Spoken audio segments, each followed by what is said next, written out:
Bom, gostaria de mais uma vez agradecer a todos os nossos ouvintes e os nossos amigos que nos acompanham no Mandatum Cast. Hoje nós temos um convidado muito especial, uma pessoa brilhante. Acabamos de retornar agora de uma viagem maravilhosa ao Japão.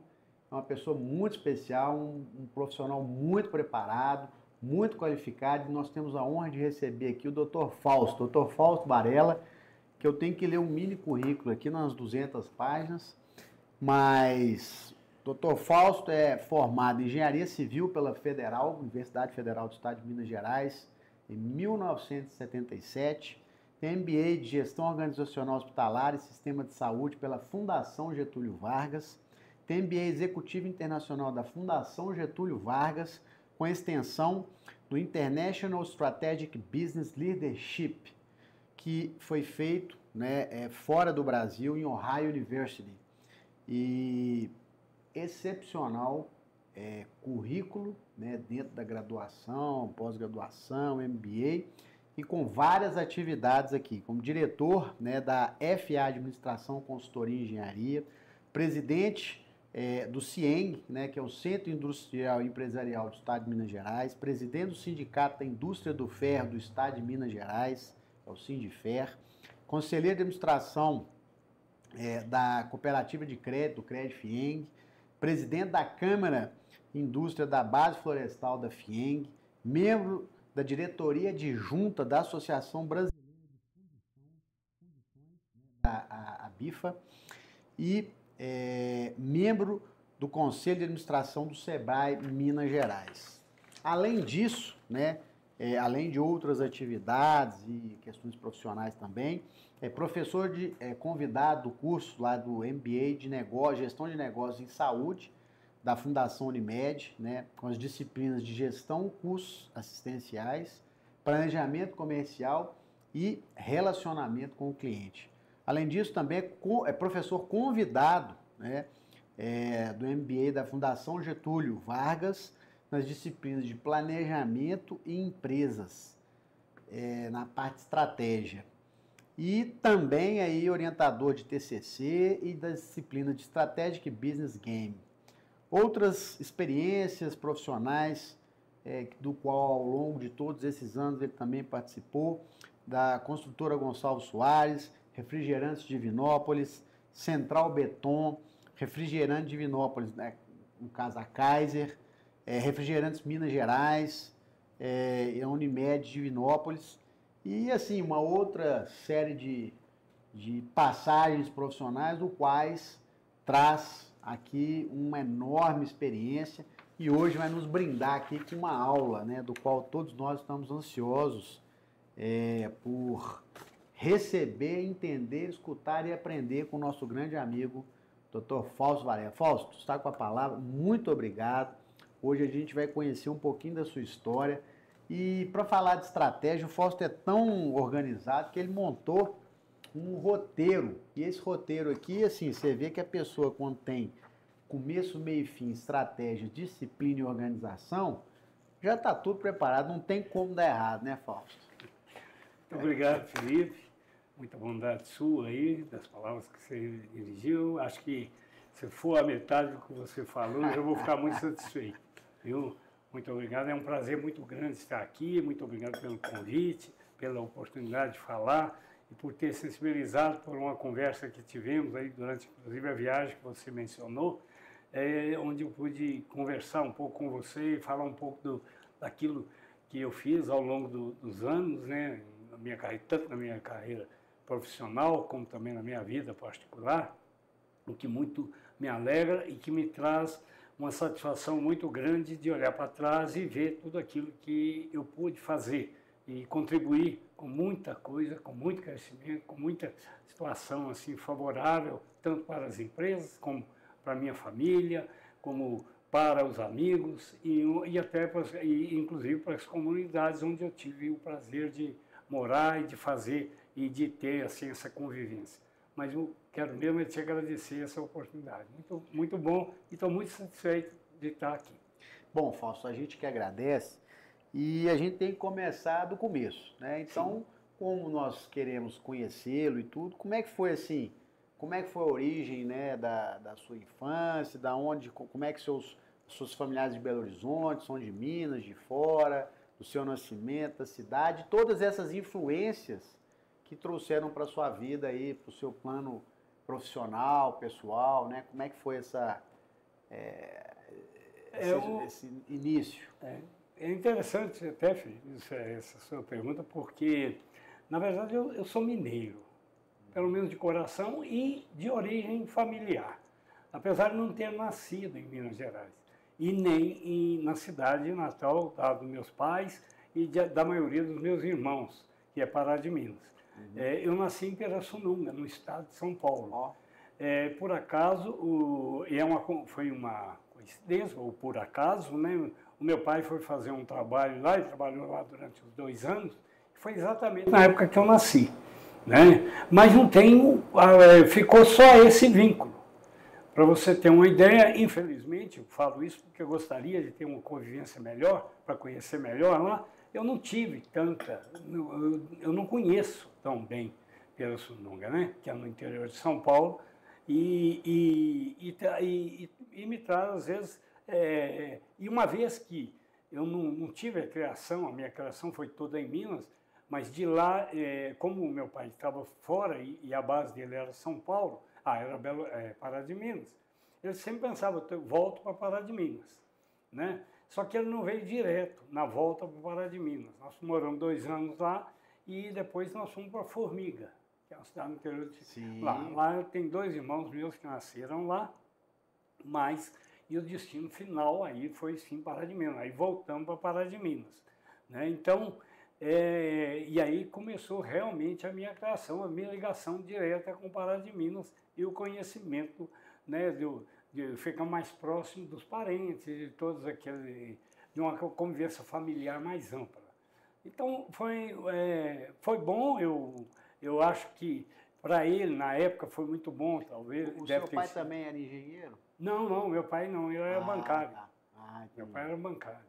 E com isso aí, quer dizer, nós tivemos aí uma experiência em outras cidades, ele teve e eu também, mesmo depois lá em Formiga, foi onde eu já tinha uma idade que dava para perceber as coisas, então a gente tem lembranças dessa época, que são boas lembranças. Né? E dentro dessa sua participação, né, nasceu em Pirassununga, depois veio para o interior de Minas, Pará de Minas, Formiga. Como é que é essa lembrança sua, assim, dessas influências da escola onde você estudou?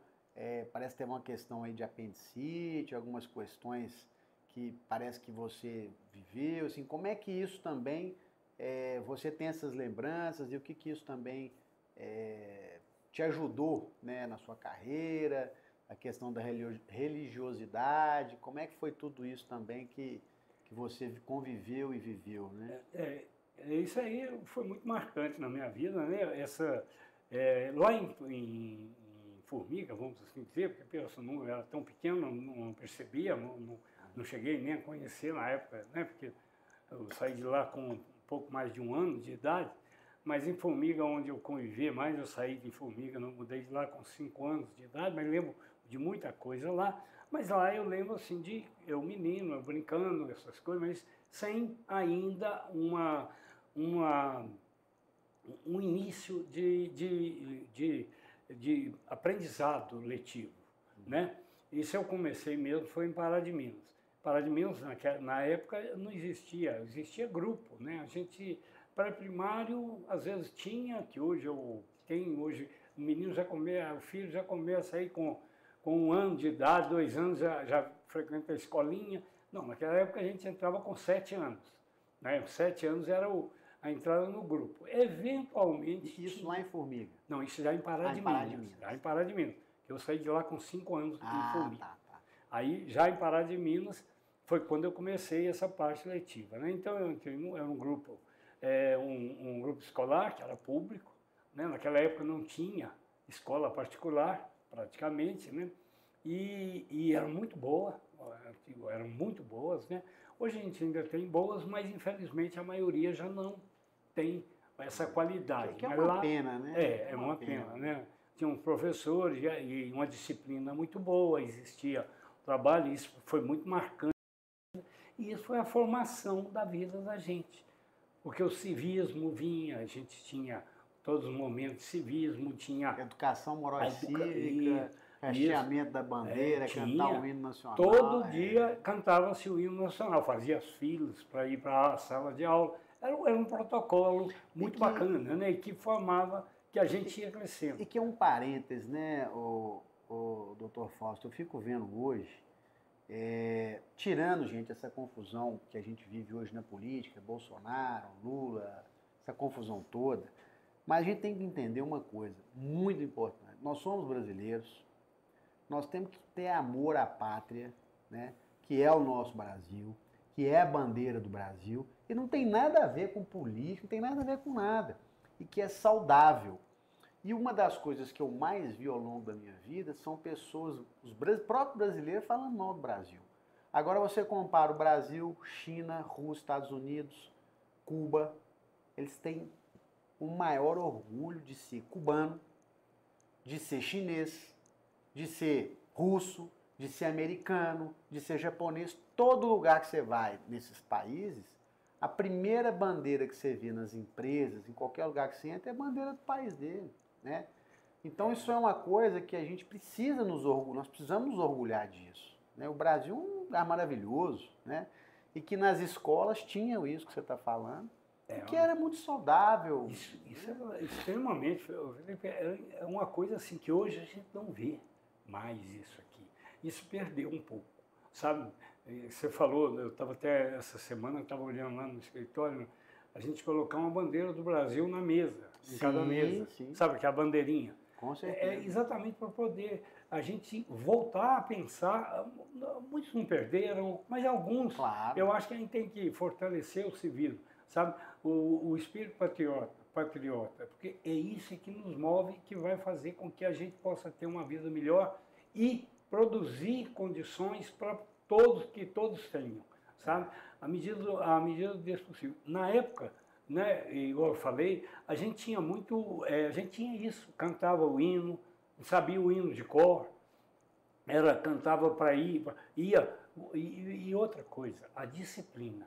Disciplina é fundamental, porque a disciplina nos move para isso, né? Então você tinha fila, a gente ia para a sala, tinha a hora que saía cada fila, de cada sala de aula na sequência, tudo você já fazia, tudo antes de começar a aula ou depois do recreio, né? A gente tinha o recreio. É muito interessante. Então, isso aí no grupo escolar, isso era muito forte, né? E isso aí trouxe...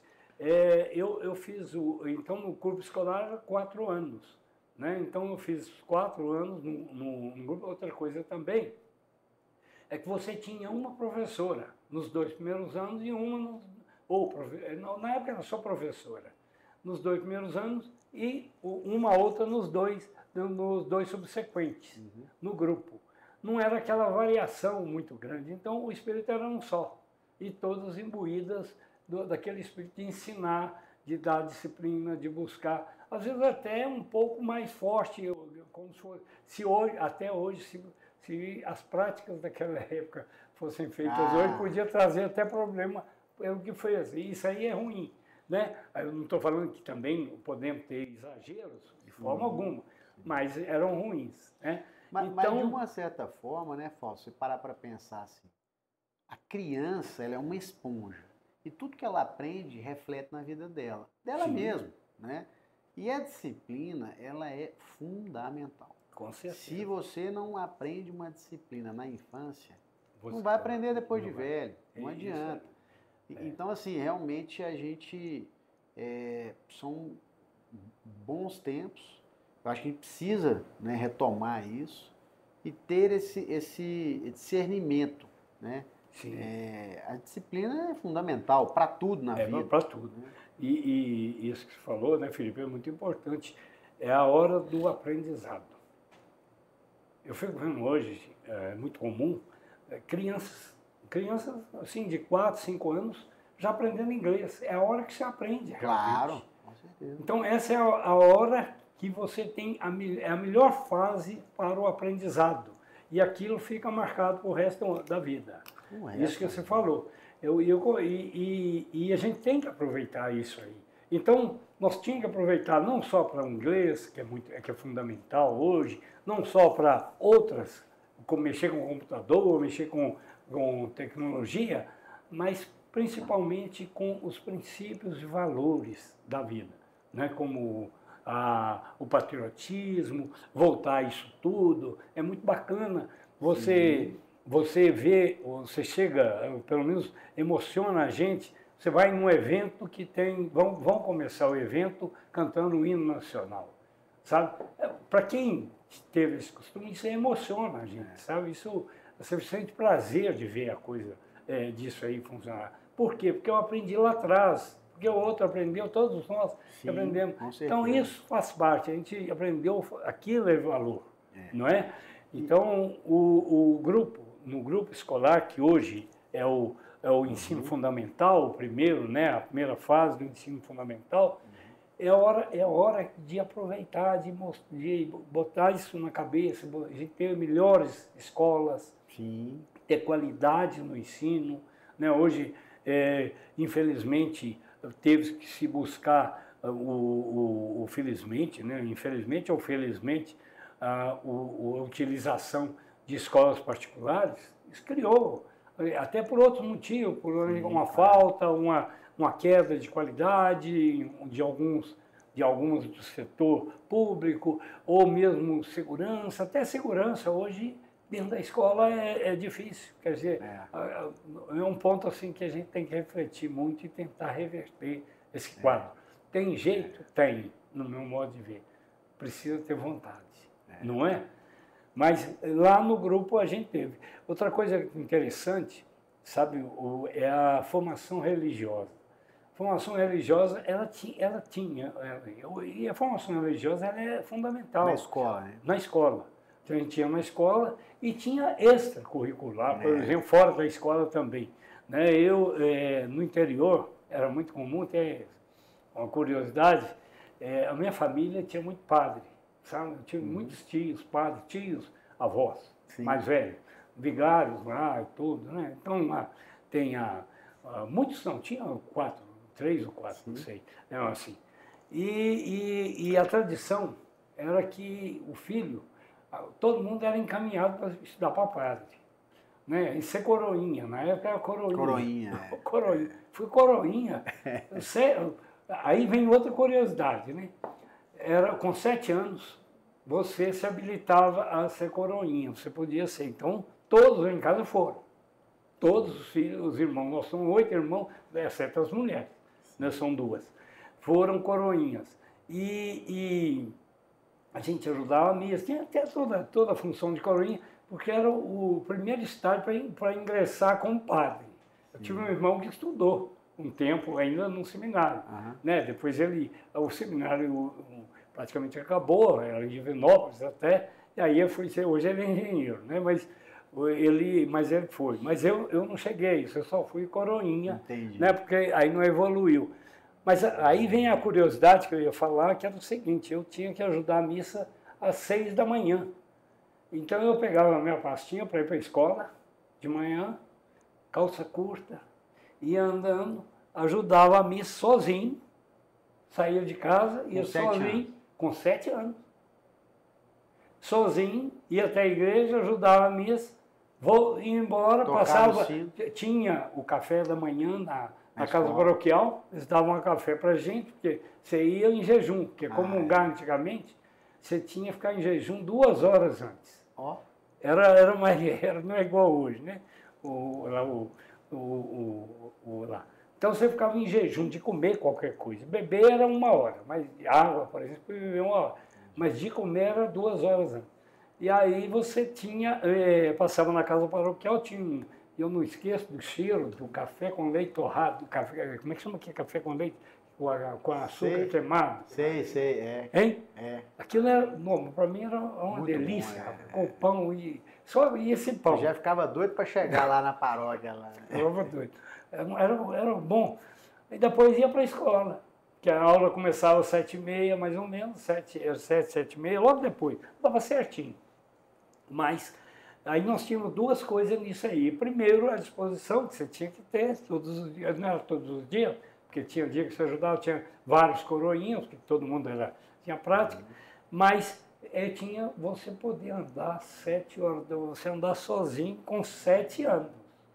Atravessar a rua, tinha aquele negócio. Hoje você, quem solta? Hoje, com 10 anos, 15 anos de idade, não atravessa a rua sozinho. Não é? Mas então, isso eram coisas curiosas. Você falou aí de um apendicite, é uma curiosidade, sabe que eu considero que isso aí eu lembro sempre, porque depois que eu fui ver a gravidade, o que aconteceu? Uma vez, eu tinha 8 anos de idade e estava com uma dor muito forte na barriga, mas conseguia contornar. Eu sempre fui muito... Não gosto, eu falo assim, isso vai melhorar, e fico estourando e sofrendo, quieto, e às vezes isso é muito dor, ruim. né? Isso é muito ruim, né? Porque depois isso pode agravar. Sim, claro.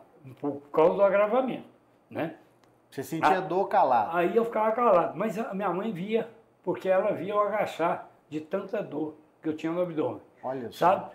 Aí eu vi. Aí um dia um médico foi lá em casa para olhar um outro irmão que estava com a gripe muito forte, né? E aí ela falou com ele, falou assim, ô Faustino, parece que ele está com um problema aí que ele de vez em quando ele até agacha, de tanta dor que ele tem na barriga. Eu falei, ué, sério?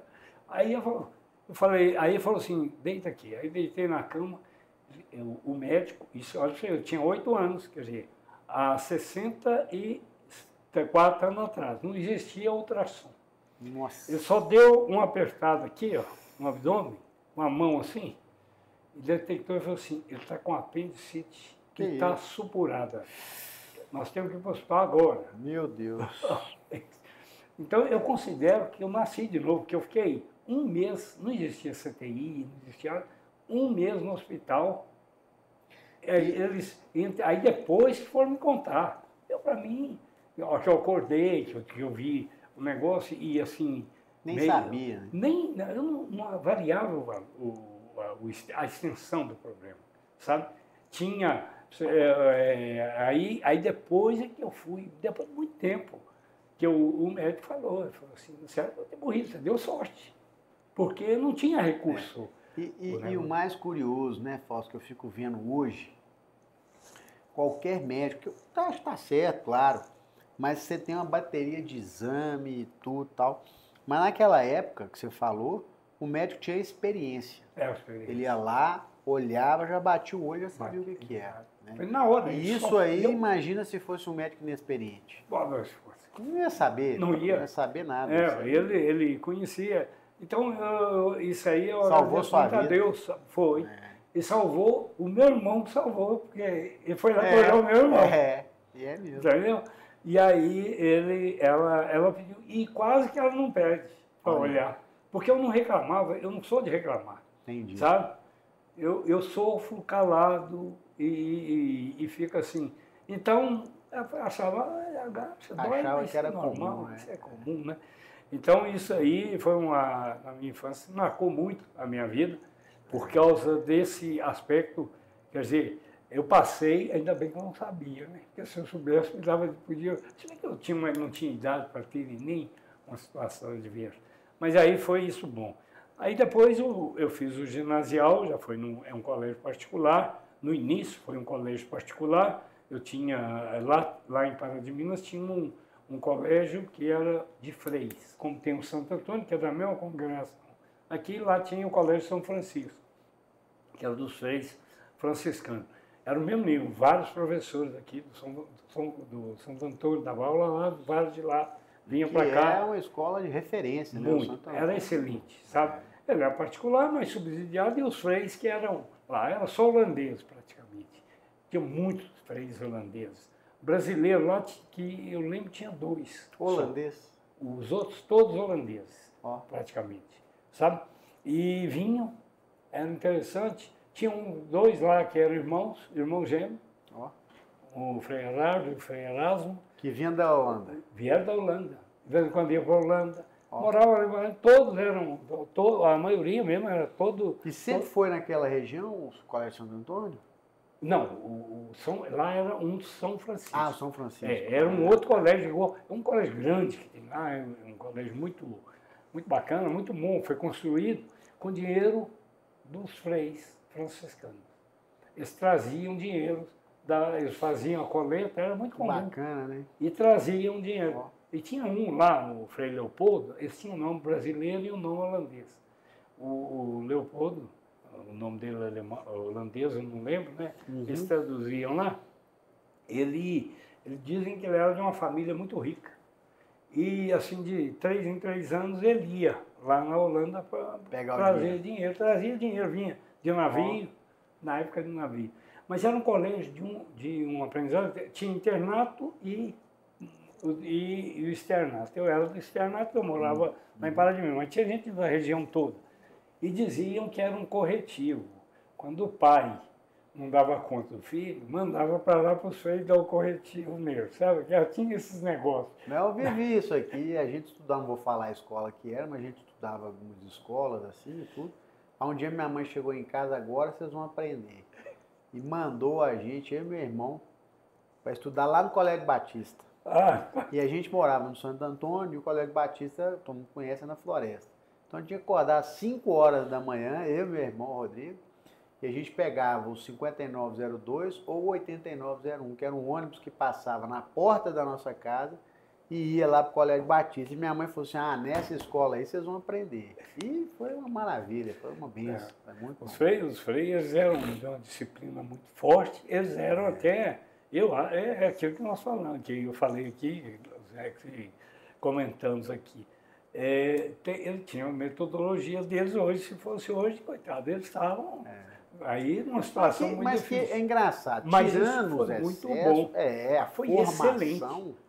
A formação era fantástica. Muito os professores, para você ter uma ideia, os professores eram muito bons, porque tinha os freis e tinha os professores locais. Sabe, português, por exemplo, era um advogado muito de renome lá. Ele dava aula, ele tinha o prazer de dar aula para a gente, sabe? E era um advogado. Hoje, se ele for, um de hoje não vai querer nunca, naturalmente, por causa da condição também, que hoje, se você ser professor, você vai ser... Hoje eu vejo que o professor é escravo do aluno. Então isso aí mudou, né, a relação. Infelizmente. Agora, lá todo mundo respeitava, tinha um de ciências, que era muito bom. Então tinha, assim, alguns professores, não eram todos os freis, não, eu até falei errado. Nós devíamos ter lá uns 10 freis holandeses, ou 15, mais ou menos, de várias disciplinas. Legal. E tinha alguns que tinha um lá até 2, eles revezavam também, né? Que estavam lá, já estavam velhos demais, então estavam no final de carreira, morria de vez em quando algum, sabe? E você depois, parece que você entrou para um grupo de estudo, como é que é? Um grupo científico? Parece que você... Não, é porque depois eu fui fazer o científico. Não, do grupo ao científico. Do grupo ao científico, porque naquela época existia só 3 tipos de terceiro grau, vamos assim dizer, de segundo grau. O segundo grau você tinha o científico, para quem ia fazer engenharia, ia fazer a área de ciência exata. Por isso que chamava científico. Chamava científico. O outro grupo que tinha o normal, que ia ser professor. Colégio normal. Geralmente era de mulheres. Entendi. Lá em Pará-de-Minas tinha um colégio de freira, também, franciscanas, era separado, porque lá no colégio era só de homem, não tinha mulher. No de mulher, só mulher, não tinha homem. É até curioso, porque quando a gente foi para o Colégio Batista aqui, minha mãe colocou a gente lá com toda orientação para que a gente pudesse ter melhor, porque o pai e a mãe que é o melhor para o filho no final do dia. Mas engraçado que quando a gente chegou no colégio, o recreio do homem era separado da mulher. Era curioso. Isso é muito... na época, o colégio era separado. Tinha um colégio enorme lá, aquela de freira. Tem lá ainda até hoje, mas hoje já mudou completamente. Já não tem mais as freiras, nem os freios. Se tiver, tem um remanescente, que lá tem a capela, e mais ele está para celebrar a missa, não é para dar aula. Aí, no colégio, lá como eu estava falando, então era separado. São Francisco. Do São Francisco, Aí, esse colégio, teve uma curiosidade também, durante o que eu estava lá, ele mudou para estadual. Ele foi incorporado pelo Estado. Uhum. E os professores continuaram os mesmos. Entendi. Então ele passou a ser público, Ah, mas com a qualidade. E aí você fazia o científico, como eu estava explicando, lá só tinha o científico. Você fazia o científico. Mas existiam três, como eu falei, que era o normal, que era de professores, o científico, para quem vai fazer ciência exata, para ser advogado. Tinha um que era específico para advogado, mesmo? que era. Agora me falta o nome aqui, mas era um curso, eu vou lembrar o nome, agora me falta aqui. preparatório para Quem ia fazia esse curso para ser advogado, sabe? Não tinha de ciências biológicas naquela época. Ciências biológicas geralmente fazia também de Sim, científico. claro. Mas aí tudo. Depois unificaram o vestibular, aí acabou. Todo mundo tinha que saber tudo. Teve uma época que o vestibular, não sei se você lembra, Felipe, mas o vestibular era, você fazia inclusive no Mineirão. Olha era uma só. prova geral para todo mundo. Eu fiz vestibular no Mineirão. Sentava, que era quase fosse o Enem na época lá. O Enem, só que você fazia a prova lá, eram vários dias. E você chegava, preenchia, depois você tinha que preencher, marcar lá. No Mineirão. Não, sentado com a prancheta na mão, sentado na arquibancada. E lotado. Era muita gente. Eu não sei falar quantos eram, mas era muita gente. Na arquibancada? Na arquibancada. Sentado na arquibancada. E vinha, você entrava, recebia a prova, botava a carteirinha de identidade, ficava lá sentado, levava só lápis, era lápis, porque não usava nem caneta, porque você tinha que marcar, igual loteria esportiva, lembra disso? Sim, sim. Aquilo mais ou menos. E para entregar, você não entregava a prova, você entregava um cartãozinho com a resposta. O gabarito. O gabarito, exatamente. E nessa época, as provas eram todas iguais, para todo mundo, para qualquer área da Universidade Federal. Isso era só para a Universidade Federal, sabe? Porque aí você pegava todas as escolas no mesmo dia, o vestibular era no mesmo dia e no mesmo local. Olha só. Mudou muito e era perverso demais. O sol, quando você pegava o sol, esquentava a cabeça. Hoje não era só a prova, não. Hoje, se não tem ar-condicionado, ninguém faz prova. Mas aí foi quando lá, né, eu fiz aí eu fiz o vestibular, aí eu fui lá, eu terminei o científico, fiz em Pará de Minas, eu fui da segunda turma, porque também não tinha científico lá. Mas você já queria engenharia ou não? Já sabia. Porque tem uma curiosidade, sabe, Felipe, que quando você tem assim muitos irmãos, você começa a seguir, copiar um o outro. Entendi. Então o meu mais velho fez engenharia, meu irmão mais velho. Aí o segundo fez engenharia. Aí eu fui na esteira. E na minha esteira foram mais dois. Então todo mundo é engenheiro? Todo mundo é engenheiro. E só tem um que é mecânico, engenheiro mecânico. Entendi. Mas 5 são engenheiros civis. Olha só. 5 são engenheiros civis. Então a gente tinha muito isso. Eu gosto da engenharia, sempre gostei, apesar de ter saído, aí depois a gente vai falar um pouquinho, né? Eu desviei completamente, mas não fui eu que quis. Porque a vida da gente, exatamente, quem dirige é a vida. A gente pode dar alguns toques, é igual aqueles foguetes, quando estão indo lá. Ele tem aquele foguetinho, fala assim, dá uma ajustada aqui, dá uma ajustada, mas a direção continua. Entendeu? E aí, se tiver uma mudança de direção, você aí adapta a nova direção. A vida, às vezes, tem gente que fica a vida inteira na mesma coisa, mas se tiver a oportunidade, for favorável e tiver dentro daquilo que você não te conflita, porque o maior problema da vida da gente é quando você tem alguma coisa que conflite com os seus princípios ou com suas vontades, né? ou mesmo com a sua vivência, né? Vivência comunitária. Então, isso aí é que às vezes nos dá um estresse maior. Mas tem muita coisa que às vezes não está no seu, aqui no momento, não está programado, não está programado, mas vai bem. Mas fala assim, é bom. E depois você vê que foi bom a mudança. Não, sabe? Isso é porque o importante na gente é a base que a gente traz. A base é que vai falar, você vai dar bem nisso ou não vai dar bem nisso, vai correr. Então, fazendo uma base boa, e você tendo vontade e atitude, a coisa caminha. Então, esse é que é o negócio. E enfrentar.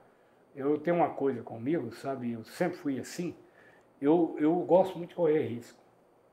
Eu sou um ser que a vida inteira minha eu corro risco. Tanto na vida particular, tanto no particular, como também no profissional. Sabe? Eu tenho essa ideia. Mas tudo calculado. Tudo calculado. Eu vou na particular, por exemplo, não é tanto risco, mas vamos dizer, né? Eu sempre gostei de ter moto a vida inteira. Você vai ter que ensinar pra gente como é que corre risco calculado.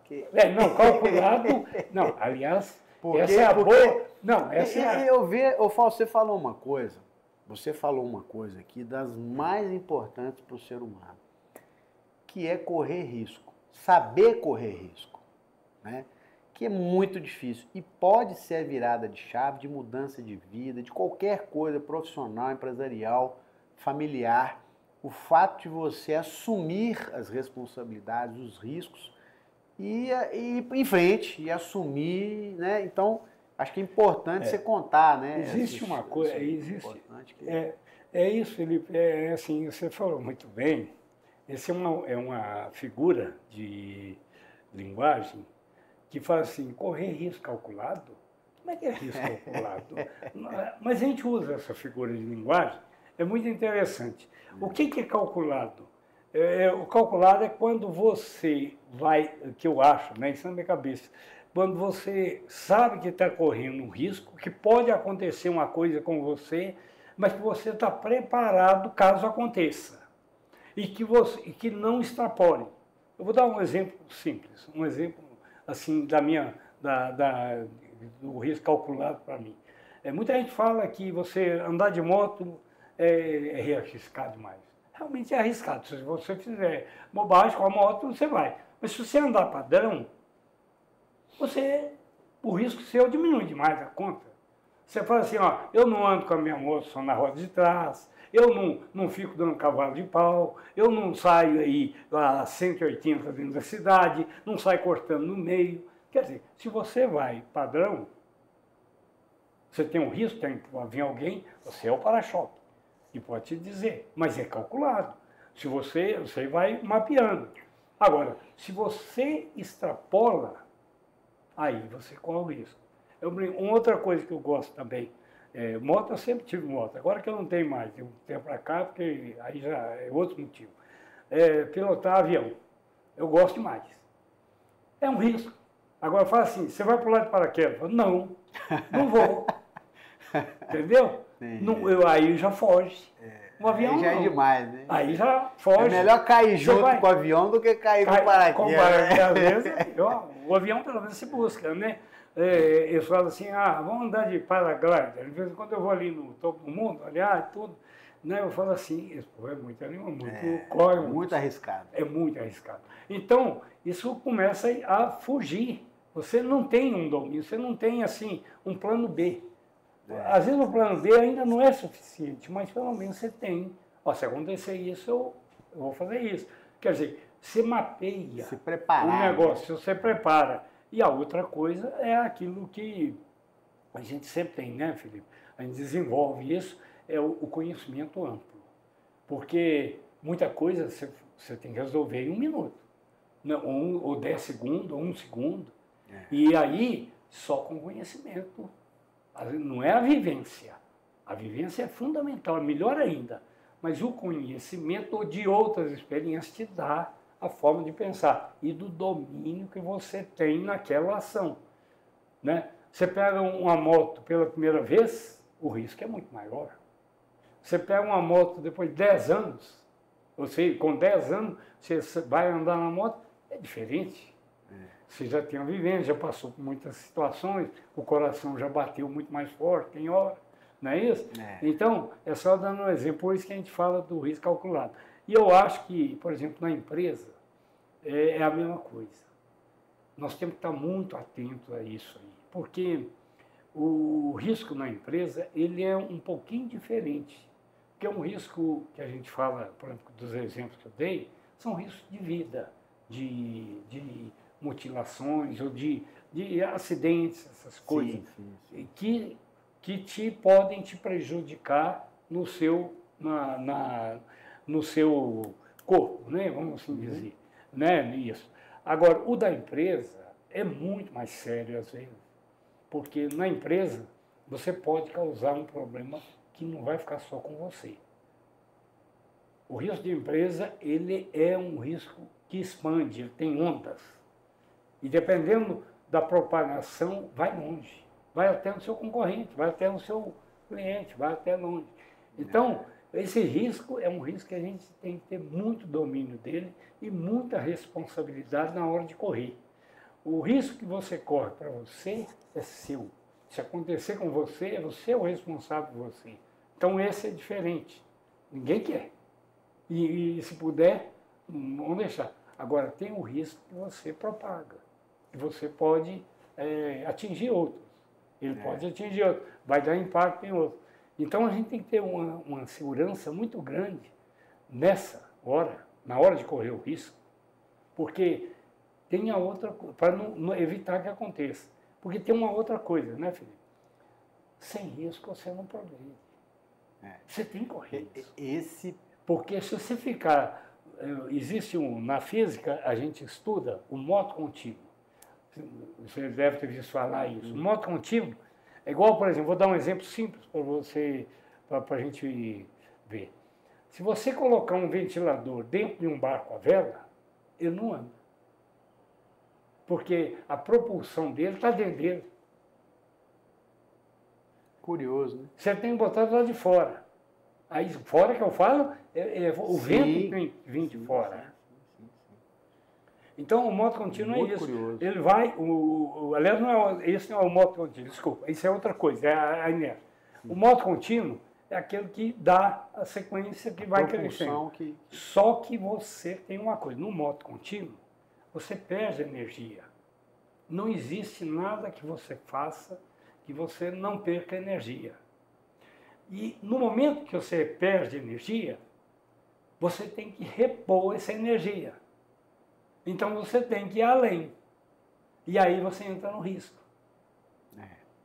Porque tudo aquilo que você faz, além daquilo que é a tradição, que é o costume, o costumeiro, ele vai te manter, não naquele estágio, mas num estágio de regresso. É igualzinho a gente fala, quem está parado ficou para trás. Está andando para trás. Parado, você anda para trás.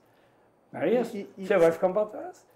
É o caso da vida da gente e do trabalho que a gente faz. Você tem que estar sempre buscando novas coisas, novas situações, num aprendizado contínuo, numa disposição diferenciada e crescendo cada dia mais e correndo risco. Com certeza. E uma coisa que às vezes você vê assim, o medo paralisa. Sim. Né? O medo, ele te paralisa. Você tem medo de fazer, medo de ir. Claro, que é aquele quase que medo calculado. E, né, você tem que pensar nos outros também, quais serão as consequências para as pessoas que estão ao seu redor, para os colaboradores, para aquelas pessoas que estão ali, às vezes para a família, o impacto para a família.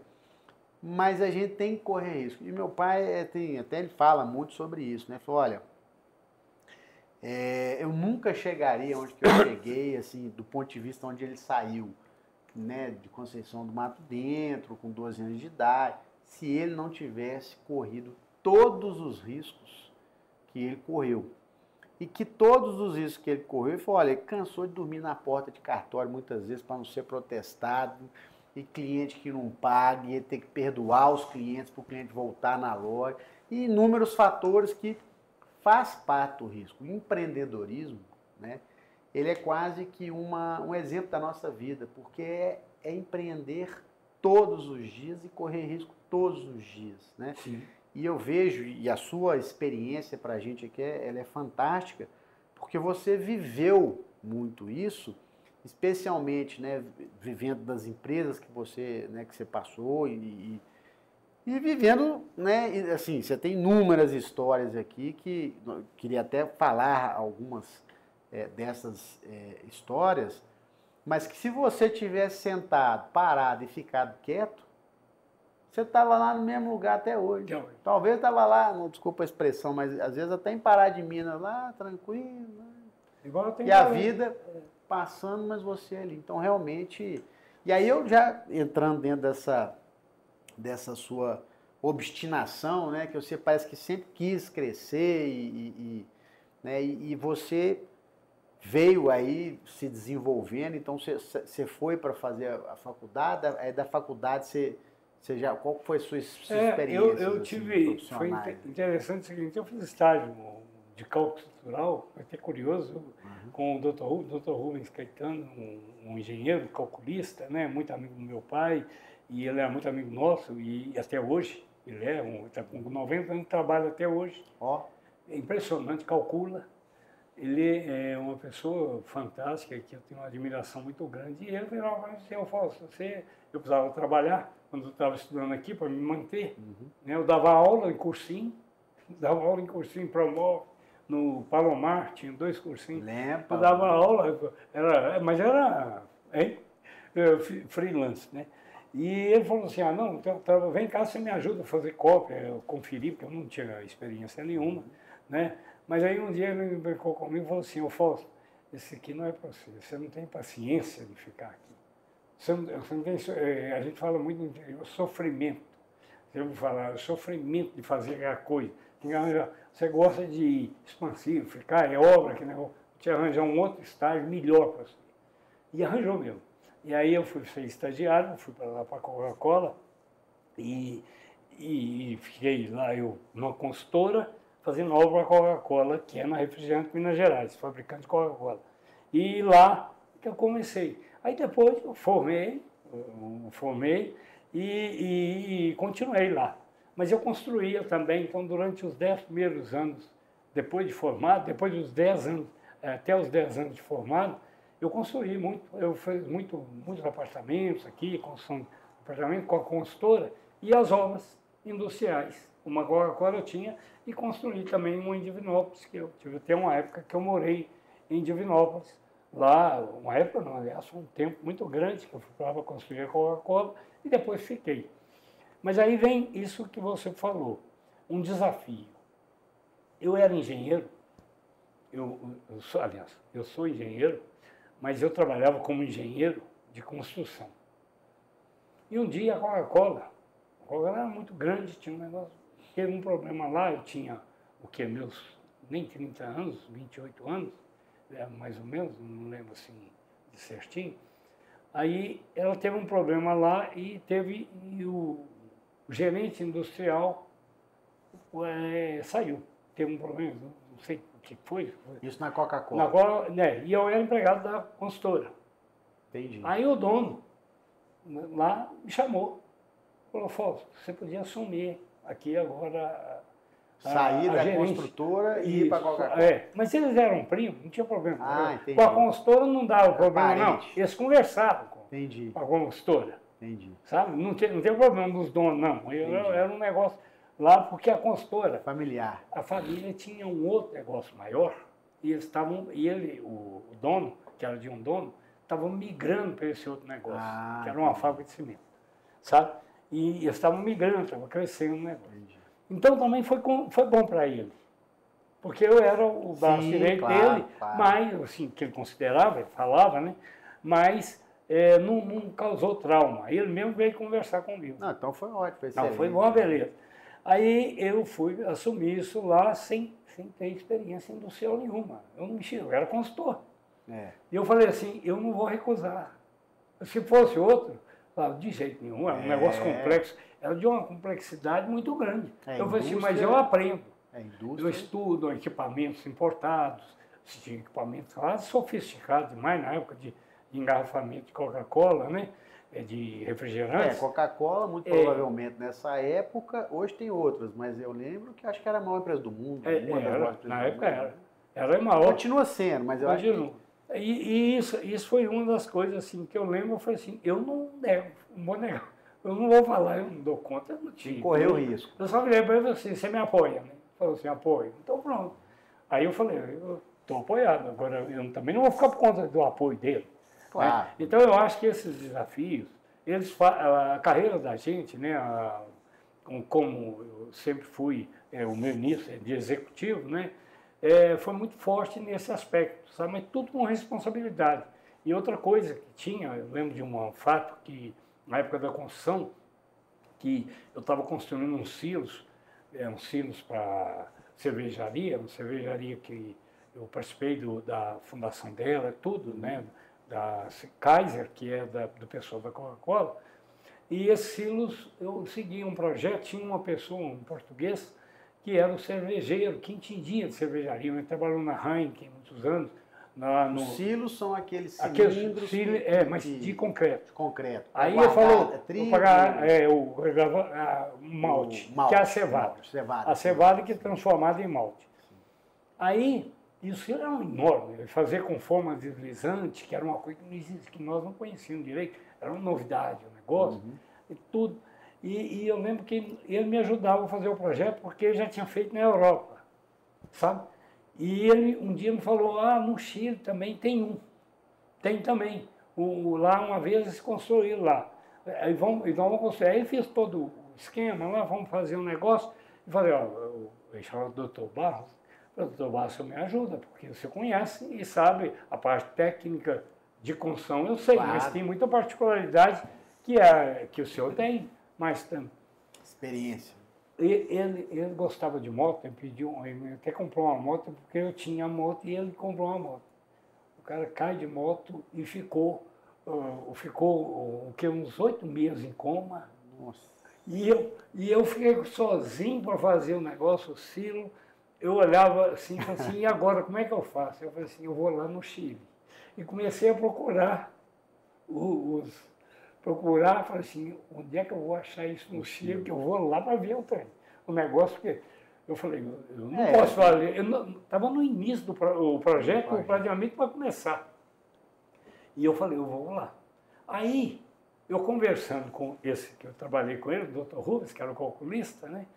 Ele virou e falou assim, não, Fausto, eu conheço uma pessoa que conhece isso aí. Vai lá e procura ele. E procurei o cara conhecia mesmo e sabia. E tinha não igualzinho e esse que foi falado. Isso aí foi. Mas então eu falo, são os desafios da vida e você buscar vencê-los. Que eu podia ter falado, acabou, como é que eu faço? É um negócio que toda poderia ter encerrado por ali. Ali. Eu falei assim, não, vamos buscar. Eu acho que tudo na vida caminha assim. Eu acho que todos nós temos essa vontade, é o grande diferencial. A oportunidade que a vida te deu. Fala assim, você é melhor por isso? Não, eu não sou melhor, é porque eu quero fazer. Eu acho que isso tem que fazer parte da vida da gente. Não, um default da vida da gente. E uma coisa assim que eu vejo muito, né? Enfrentar os desafios. Mas muitas vezes, quando você ainda não está preparado, não está capacitado, muitas vezes você aceita o desafio, se prepara, se capacita e enfrenta e vai em frente. E a vida dá essas oportunidades. Né? Exato. Então isso são coisas, exatamente, você tem que enfrentar. E aí é um aprendizado, porque você não só aprende, você fala assim, eu posso. Claro, eu consigo. Eu consigo. Eu sou capaz. Isso aí te dá uma força, que isso aí a gente chama de empowerment. Se você, né, você conhece bem, você sabe. O empowerment é a motivação, é estímulo à motivação para que você faça a coisa. As pessoas precisam disso, às vezes, de fora. Agora tem uns que buscam dentro mesmo. Já tem um espírito do empowerment. Né? Eu vou falar uma coisa meio curiosa para você, Fausto, que a gente sempre convive com várias marcas de tudo, mas uma coisa que eu nunca tinha parado para entender, Just Do It, Sim. da Nike. Eu não entendia. Eu não entendi aquilo, just do it e tal. Mas, e eu comecei a prestar atenção, falei, gente, mas slogan interessante da Nike, né? Todo mundo conhece, just do it em inglês e tudo. Que às vezes para tradução nossa, não tem muito, né? Não mas tem, não tem. Uma coisa extremamente interessante, pega e faça. Exatamente. Pega e faça, ou seja, o que é a mensagem? Né? Depois que caiu a ficha que eu entendi o conceito. Você simplesmente tem que pegar e fazer. Não adianta. Se você não fizer, você não vai se preparar, não vai se capacitar, não adianta o outro fazer. Tudo bem, né? Cada macaco no seu galho, tudo. Mas enquanto você não pegar e fazer, né? Você não vai romper essa barreira do medo, do desafio, do just do it. Pega e faça. Então, assim, isso é uma coisa assim, muito profunda. Parece que é simples, mas é o que você falou. Isso vem de dentro, né? Tem até o Rodrigo Felipe, um amigo nosso, que fala, nossa força vem de dentro. Então, você vem com aquilo ali, vai em frente, rompe barreiras, né? Isso faz a diferença.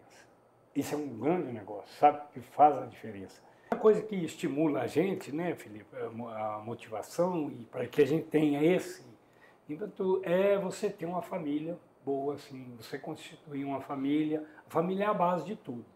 E na vida profissional também ela é a base de tudo.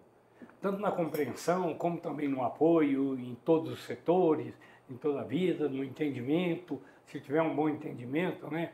Eu estava falando, eu tenho 3 filhos, né? Eu sou casado há 47 anos, mesmo de formado eu tenho de casamento.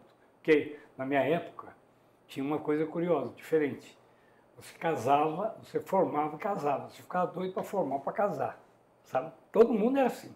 Hoje não, hoje dá um tempo. Eu não sei se são mais inteligentes, sabe? Não, eu não reclamo, para mim teve bom. Mas era casar e tudo. Não, o que eu queria falar na realidade é o seguinte, eu fui pai mais velho, mas uma coisa que eu penso todos os dias é como é bom, né, ter família, ser pai. E uma das coisas que eu penso todos os dias é quão pouco tempo, ou quão tempo a gente vai ter com os nossos filhos. E uma das coisas muito interessantes é que eu penso assim, eu acho até que nós somos programados assim, né? Quanto mais novo a gente tem filho, né, mais tempo a gente vai lutar pela vida, lutar pela família, pela sobrevivência, lutar por tudo com gana ali, com força, com vontade, para ter tudo aquilo que a gente quer proporcionar para a nossa família. Ao passo que quando a gente está mais velho, né, não estou fazendo juízo de valor, eu acho que talvez seria um modus operandi natural. É o que você falou, casar, depois com novo, ter filho, que a gente está preparado, tem sangue, acorda de madrugada, levanta e vai. Porque quando a gente está mais velho, é um pouco mais diferente, né? E eu vejo isso, um motor propulsor, vamos dizer assim, a família é o nosso personal trainer, né? Então eu vejo que depois que você tem um filho, que você está ali, você quer lutar, né, por sobrevivência, para ajudar e para né, quem pensa em família, obviamente, né? Que eu acho que é a base, né? A base de tudo. E é mesmo. Eu acho, é o nosso estímulo. É o maior estímulo que a gente tem para que a gente possa desenvolver cada vez melhor e buscar melhorar cada vez mais. Até para viver. Sabe? Né? Para viver. E uma coisa boa, eu, por exemplo, tenho 3 filhos, tá, né? Eu tenho, já meus filhos já estão criados. O mais velho talvez seja até mais velho que você. Ele está com 46 anos, 46. Quando ele nasceu, eu tinha 1 ano de casado. Exatamente 1 ano. Eu casei em março e ele nasceu em março do outro ano. Era assim, né? E a minha filha segunda também tem 45 e o mais novo tem 39. Então, já está lá. E tem 3 netos. Está tudo resolvido. Agora, uma coisa muito importante, né, Felipe, que eu agradeço a Deus muito por isso, né, de a gente ter tido, meus filhos são meus amigos. E eu quero ser amigo deles. Então, nós sempre tivemos uma relação assim. Existe adolescência, que igual, como eu estava falando, como A experiência mostra o seguinte, até os 13 anos eles te acompanham. Dos 13 em diante até os 20, o mais importante é fora. E aí já quer ter vida própria. Né? Aí acham que tem, né? Mas tem uns que são rebeldes. E tem uns que, se você mantiver eles próximos, com amizade, durante esses 13 anos, você não vai ter problema, como às vezes a gente vê problema em outras famílias. Eu não reclamo, graças a Deus, ao contrário. Eu falo, eu tive, sabe, eu agradeço a Deus de ter tido esses 3 filhos que eu tenho e a criação, e como eles sempre comportaram, sabe? Muito bom. É muito bom lá. E já tem 3 netos, tem 2 do caçula, já tem 2 e 1 da minha filha, lá. O mais velho é que ainda não tem filho, né? E ele também casou de novo, ele casou, claro. Eles estão conversando, tudo, no caso do mais velho, ele casou uma vez, separou, agora está numa nova vida, né? E ele morava fora, agora ele voltou a morar aqui no Brasil. Aliás, nos deu uma alegria muito grande, porque ficava distante, né? Então a gente fica. Ele morava onde? Morava na Espanha. Morou muito, ele trabalhava numa empresa. E essa empresa tinha uma filial na Espanha. Aí ele foi transferido lá. Ele trabalha aqui em Belo Horizonte, tem filial aqui. E foi que com a a família? TNT Logística. Não, na época não, ele casou lá. Ah, casou não, lá. Ele foi novo, ele entrou estagiário. Ele casou com espanhola? Ele casou com espanhola. Ah, entendi. Aí ele... Então seus netos são espanhóis? Não, ele não tem filho. Ele não teve filho. Ah, entendi. Sabe, ele não chegou a ter filho. Ah, tá. Não, eles foram casados uns 5 anos. Não, aí morou há 15 anos na Espanha. Então deve fazer uma paella boa, né? Ele gosta de fazer. Depois nós vamos chamar ele aqui no podcast para fazer uma paella ao vivo.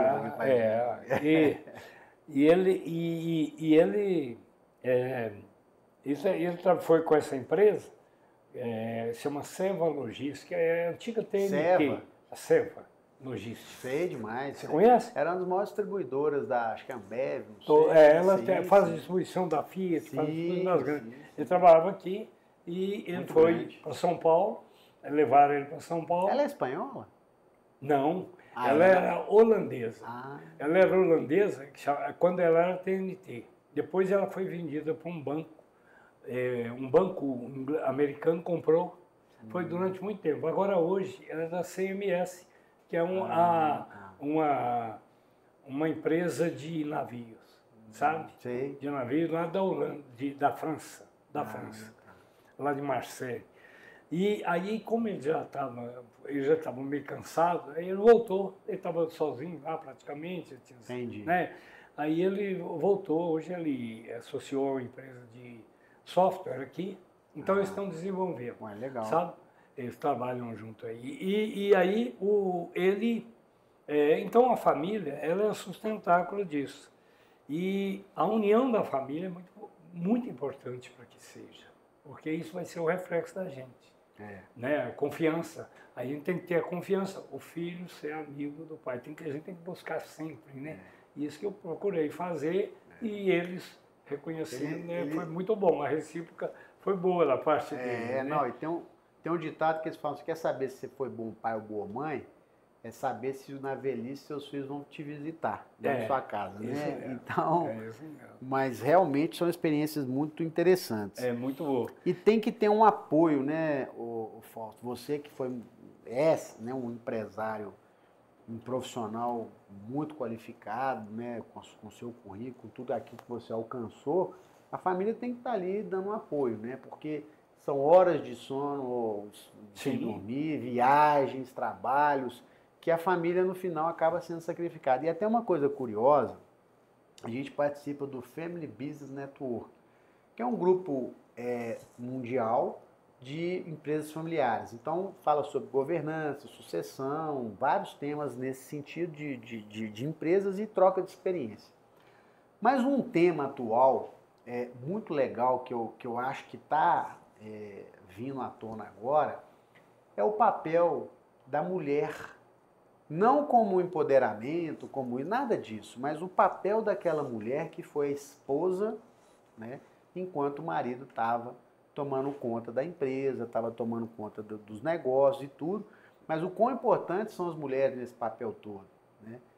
Porque a gente tem muita história do fundador, a história lá do sucessor, do CEO, mas e as mulheres nessa época? Então as mulheres têm um papel importante, né?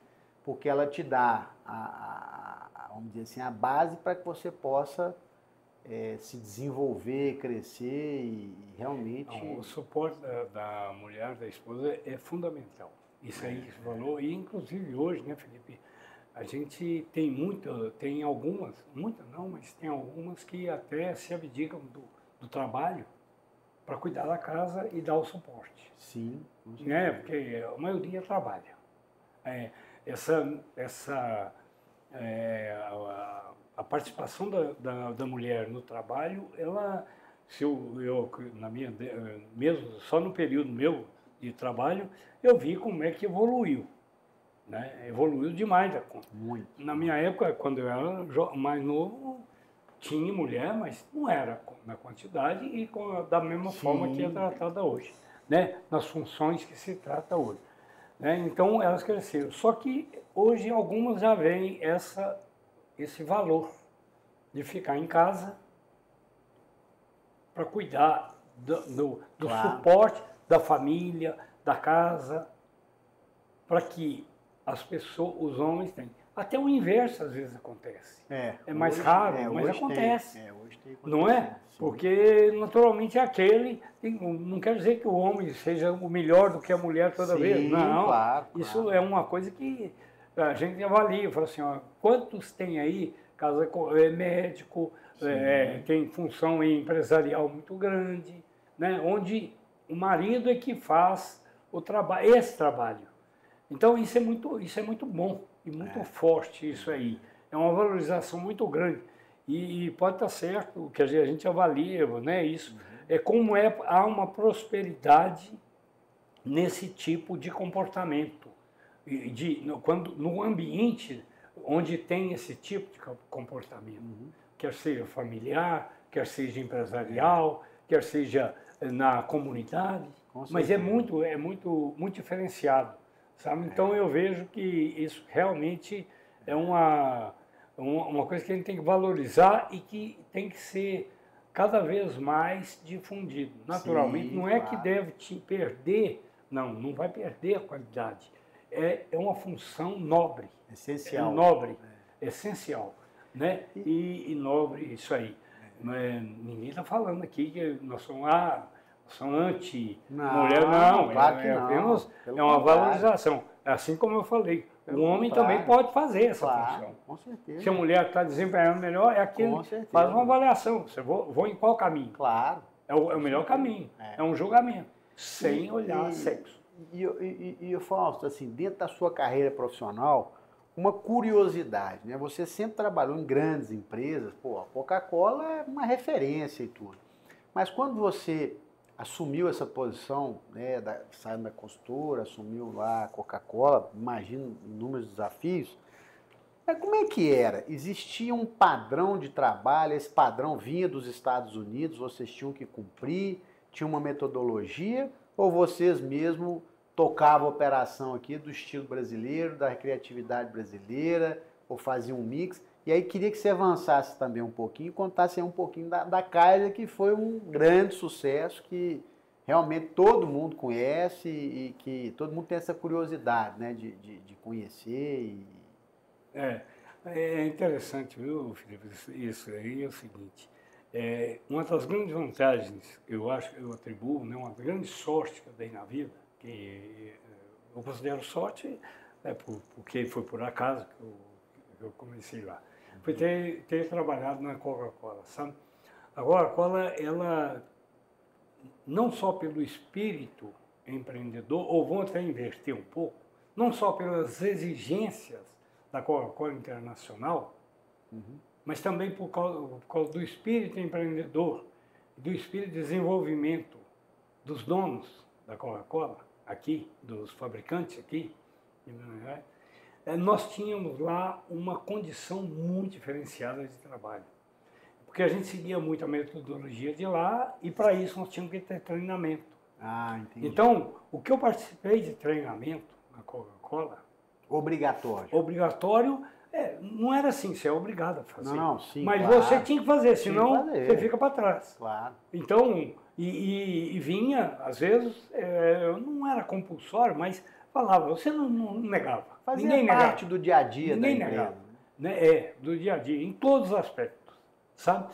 Então, isso aí era... e se você não fizesse, você ia ter um problema para dar sequência ao trabalho, né, pelas exigências da própria da Coca-Cola Internacional e também do sistema, né? Então a Coca-Cola disciplinava muito. Agora, era muito engessado. Ela tinha regras porque o padrão dela não podia mudar. E ela tinha um controle do padrão. Um controle muito forte, sabe? Do padrão, para que não houvesse diferenciação. A teoria deles, eles eram muito, você aprendia demais da conta, eles eram muito arrojados e, ao mesmo tempo, exigentes com tanto da fabricação quanto distribuição, porque a Coca-Cola ela tinha 2 valores fundamentais. O primeiro era o produto que caiu nas graças do pessoal, que produto é isso, o produto. O outro chamava distribuição. A distribuição, a logística, era fundamental. Não existia Coca-Cola sem logística, sabe? Era o diferencial que tinha de todas, era a logística. Pra você ter uma ideia, teve uma época que eu era responsável também na área industrial pela frota, manutenção de frota. Nós tínhamos 450 caminhões. Nossa. Eram 450 caminhões. Isso era só para o estado de Minas? Não. Região de Minas. Pegava o centro de Minas aqui. Lá em Uberlândia era outro fabricante. Olha só. Em Governador Valadares era outro fabricante. Ó. Era outro, pequenininho, mas era. O de Uberlândia era o pessoal até de Ribeirão Preto, que até hoje é deles. Então, isso só aqui. Era Divinópolis, Montes Claros e Belo Horizonte. Aliás, eu falei, Belo Horizonte, Divinópolis, Montes Claros. Nós só tínhamos fábrica aqui. Depois construímos lá em Divinópolis. Depois construímos em Montes Claros. Mas era inicialmente aqui. Então, a mesma Coca-Cola que toma no interior de Minas Gerais é a mesma Coca que toma lá na Índia. Existe um padrão. É a mesma coisa. É a mesma coisa. E você tem fiscalização rigorosa da Coca-Cola. A Coca-Cola, ela pega no mercado sem você saber. Ela vai no mercado, aqui, ela vai lá, faz um convênio com o dono de boteco. O dono de boteco coloca 3 ou 4 garrafinhas numa embalagem, mandava pelo correio para eles analisarem lá. Se ela estava... Você não sabia, o fabricante sabia quem que era. Então, pessoal, só uma curiosidade popular agora que todo mundo quer saber. Então, o fato da pessoa pedir uma Coca-Cola KS, acho que é KS, né? Tinha KS é a média. E o fato dele tomar uma Coca-Cola lata é a mesma coisa? Não. Aí eu não posso dizer que é a mesma coisa. Tá. Porque aí é difícil. O padrão de fabricação era o mesmo. Mas, naturalmente, existem coisas que influenciavam pouco, mas influencia. Nada melhor do que o vidro para conservar. É mesmo? O vidro é o melhor para conservar, ele não deixa sair, ele não tem poro. A lata ela tem algumas propriedades, algumas coisas que acontecem que podem deturpar. Não quer dizer que vai deturpar. Eu não entendo muito bem, mas tem gente que fala que a KS é melhor do que a lata, né? A de garrafa é melhor. É a melhor que tem. A de garrafa. De vidro. Garrafa de vidro. Não a de plástico. A de plástico perde gás. Entendi. Você guarda uma PET, com o tempo você vai vendo, ela não é. A de vidro, fica então, tem que abrir e tomar. A de vidro? Sim. O ideal é isso, abrir e tomar. Tudo na vida. E outra coisa também, aí eu dou o exemplo, por exemplo, da cerveja. Antigamente, não sei se tem vocês, existiam 2 tipos de embalagem de cerveja. A garrafa âmbar e a garrafa verde. Aquela cinza, Verde. marrom. Né? Não, a âmbar é marrom. Isso. E tinha verde. Ah, tinha verde. Tinha casco verde. Durante muito tempo. Ah, é casco. Ninguém queria o casco verde. Queria o casco porque realmente, fala assim, ela é diferente. E é, por causa dos raios solares. Olha só. Por isso é que na lata ela é melhor do que já é diferente. Porque aí o sol influencia. Na nele. lata a cerveja é melhor. Não, eu não diria que é melhor, mas pelo menos ela não toma luz. Entendi. A luz não interfere. Porque depois o casco verde, essa verde, saiu do mercado, voltou com a Heineken. E hoje tem até branco. Mas por quê? Foram colocados substâncias, aí se coloca produtos para proteger, para não deixar a deterioração. Mas naquela época não. Era uma produção apenas de matéria-prima sem aditivos. Por isso é que no final do dia, naquela época, a garrafa de cerveja era marrom, era por isso, para não perder as para poder não propriedades. pegar e para não pegar sol. Ó. Isso era para defender ela do sol.